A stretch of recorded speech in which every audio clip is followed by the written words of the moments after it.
এক নামে চেনে, যার কথা শোনার জন্য হাজারো হাজার মানুষ পাগল হয়ে যায়, সেই মানুষটাকে সেই মানুষটাকে আজকে বাংলাদেশ সারা করছে। কথা বলেন ঠিক কিনা? আপনারা সবাই চিনেন তো মিজানুর রহমান আজহারী। তার কোনো দোষ ছিল? তার কোনো দোষ নাই, একমাত্র দোষ সে কোরআনের কথা বলে। তার মাহফিলে হাজার হাজার যুবকেরা হয়, সব যুবকেরা তার কথা শুনে গান বাজনা ছেড়ে দিয়েছে। সেই যুবকেরা তার কথা শুনে যাত্রা ছেড়ে দিয়েছে। সেই যুবকেরা তার কথা শুনে কোরআনের ছায়াতল আসা শুরু করে দিয়েছে। একমাত্র কারণ, যখন দেখলো যে বাংলাদেশে তো এইভাবে যদি মিজানুর রহমান আজহারী কথা বলতে পারে, যদি এইভাবে যদি মিজানুর রহমান আজহারী কথা বলতে থাকে, তাহলে সব যুবক ইসলামের ছায়াতলে চলে যাবে, আমাদের ধর্ম টিকবে না। বাতিল শক্তি তখন ইসলামকে কাবু করার জন্য মিজানুর রহমান আজহারীকে দেশ থেকে তাড়াতে বাধ্য করেছেন। কথা বলেন ঠিক কিনা?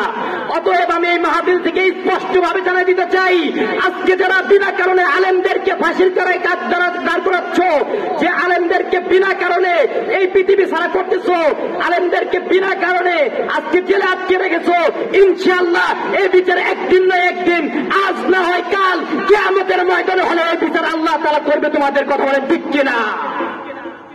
আবারও যদি আলেম ওলামা উহুদের ময়দানে যেমন নবী সাল্লাল্লাহু আলাইহি ওয়াসাল্লাম সাহাবাদেরকে ডাক দিয়েছিল, আবারও যদি আলেম ওলামা আমাদের গুরুজনেরা যদি আমাদেরকে ইসলাম প্রতিষ্ঠার কারণে আবারও যদি ডাক দেয়, কারা কারা ইসলামকে এই দেশে প্রতিষ্ঠিত করার জন্য, কোরআনের আইন এই দেশে চালু করার জন্য রাজি আছেন? দুই হাত তুলে আল্লাহকে দেখান। লিল্লাহি তাকবীর, লিল্লাহি তাকবীর।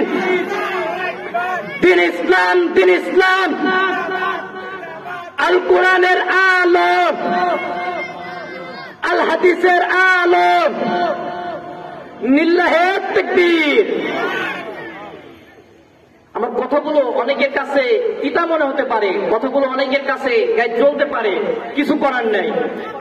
আপনার গায়ে যদি জ্বলে, আমার কিছু করার নাই। আমি কি কোনো আমার বাপদাদার কথা বলতেছি? কোরআনের কথা বলতেছি। নবীজি সাল্লাল্লাহু আলাইহি ওয়াসাল্লাম জেল খাটেন নাই, অনেক সাহাবা জেল খাটেন নাই, অনেক ইমাম জেল খাটেন নাই, কোন দোষ ছিল না, একটাই দোষ, কোরআনের হক কথাগুলো বলা। কথা বলেন ঠিক কিনা? কোরআনের হক কথাগুলো বলার জন্য তাদেরকে আজকে কারাগার বন্দী করতেছে। আল্লাহ রাব্বুল আলামিন পবিত্র কুরআনুল কারীমের মধ্যে বলে দিলেন,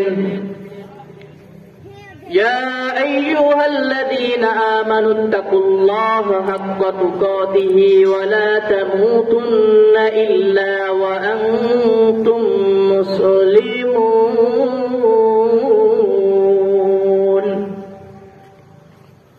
ও আল্লাহর বান্দা নবীর উম্মতের দল, তোমরা শুনিয়া নাও, আল্লাহ তাআলা রব্বুল আলামিন পবিত্র কুরআনুল কারীমের মধ্যে বললেন, ইয়া আইয়ুহাল্লাযীনা আমানুত্তাকুল্লাহ, হে আমার ঈমানদারগণ, হে আমার ঈমানদার বান্দারা, তুমি আমি আল্লাহ তাআলাকে ভয় করো এবং তোমরা পরিপূর্ণমান মুসলমান না হয়ে কবরে আসিও না।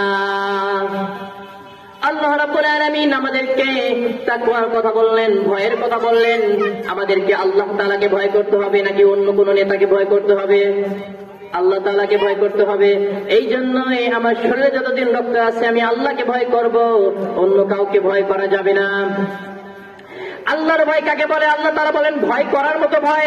আল্লাহর ভয় কাকে বলে? আমি একটা ঘটনা বললে বুঝতে পারবেন আল্লাহর ভয় কিভাবে করতে হবে, আল্লাহর ভয়টা আমাদের শরীরে কেমন করে আনতে হবে। আল্লাহ রাব্বুল আলামিন